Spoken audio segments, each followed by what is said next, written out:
નમસ્કાર, weather analysis સાથે હું છું આપનો દોસ્ત ભાવિક। રાજ્યમાં છેલ્લા એક અઠવાડિયાથી વરસાદે વિરામ લીધો છે। હવામાન વિભાગ અને હવામાન નિષ્ણાંતો કહી રહ્યા છે કે 15 ઓગસ્ટ બાદ સિસ્ટમો બને તો એમની અસર ગુજરાત પર થશે। પણ હવે વિન્ડી મેપના માધ્યમથી સમજવાનો પ્રયાસ કરવો છે કે આગામી સિસ્ટમની અસર કયા કયા વિસ્તારોમાં થઈ શકે છે। તમે જુઓ કે આજથી આપણે આ શરૂઆત કરીએ, રવિવારનો એ દિવસ, રવિવારના એ દિવસથી શરૂઆત કરીએ તો રવિવારના દિવસે લગભગ તમે જો કે ક્યાંય તમને વરસાદ નથી દેખાઈ રહ્યો, પરંતુ હવે જે સિસ્ટમ આવશે એ ઉપરથી સિસ્ટમ આવશે અને સીધી જ ગુજરાતભરમાં અસર કરે તેવી પૂરેપૂરી સંભાવના હાલ અહીંયા દેખાતી જે છે તે જોવા પણ મળી રહી છે। બીજી તરફ જો વાત કરવામાં આવે તો અહીંયા તમને આ જે સિસ્ટમ દેખાઈ રહી છે, એટલે કે તમને અહીંયા જે આ બધું જે એકદમ વરસાદી વાતાવરણ જેવું અહીંયા દેખાઈ રહ્યું છે, એ બધું જ સિસ્ટમ હવે રાજસ્થાન, ઉત્તર પ્રદેશ અને મધ્યપ્રદેશ તરફ આગળ વધી શકે છે। ધીમે ધીમે આગળ જઈએ એટલે આપણને ખબર પડે કે અહીંયાથી બધો જે વરસાદનો મારો છે એ લગાતાર ગુજરાત તરફ આવી રહ્યો છે। પણ 24 કલાક બાદ અહીંયા વાતાવરણમાં શું પલટો થાય એ પણ જોવાનું છે। ધીમે ધીમે આપણે આગળ આવીએ। આજની એ રવિવારનો એ દિવસ, રવિવારના દિવસે જો કે ખાલી વાદળછાયું વાતાવરણ રહેવાનું છે, પણ જેમ જેમ આગળ જઈએ તેમ તેમ આપણને અહીંયા જુઓ તમે વરસાદી સિસ્ટમ બની રહી છે। આ વરસાદની અસર ગુજરાતના ઘણા ભાગોમાં પણ થઈ શકે એમ છે। 10 તારીખ આવી ગઈ છે। આ 10 તારીખમાં તમે જુઓ કે ગુજરાતમાં ક્યાંય વરસાદ નથી, માત્ર વાદળછાયું વાતાવરણ છે, ક્યાંય વીજળીના કડાકા ભડાકા સાથે વરસાદ નથી। પણ ધીમે ધીમે 10 તારીખ આવશે એટલે 10 તારીખ બાદ તમે જો ગુજરાતના અલગ અલગ ભાગોમાં તમને વરસાદી માહોલ દેખાશે। રાજસ્થાનની બોર્ડર ઉપર વરસાદ છે, મધ્યપ્રદેશની બોર્ડર ઉપર વરસાદ છે, મહારાષ્ટ્રની બોર્ડર ઉપરથી વરસાદ ધીમો ધીમો આવી શકે છે। એક સિસ્ટમ અહીંયા બનશે। આ સિસ્ટમ વધુ મજબૂત બની અને ધીમે ધીમે ગુજરાત તરફ પણ આવી શકે છે।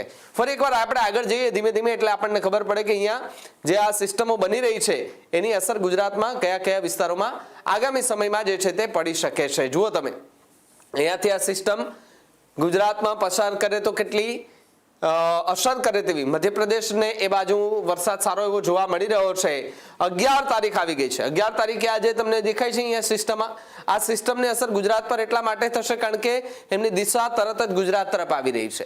ધીમે ધીમે આગળ વધીએ એટલે આપણને ખબર પડે કે ગુજરાતમાં કયા વિસ્તારો એવા છે કે તેમની અસર પડી શકે।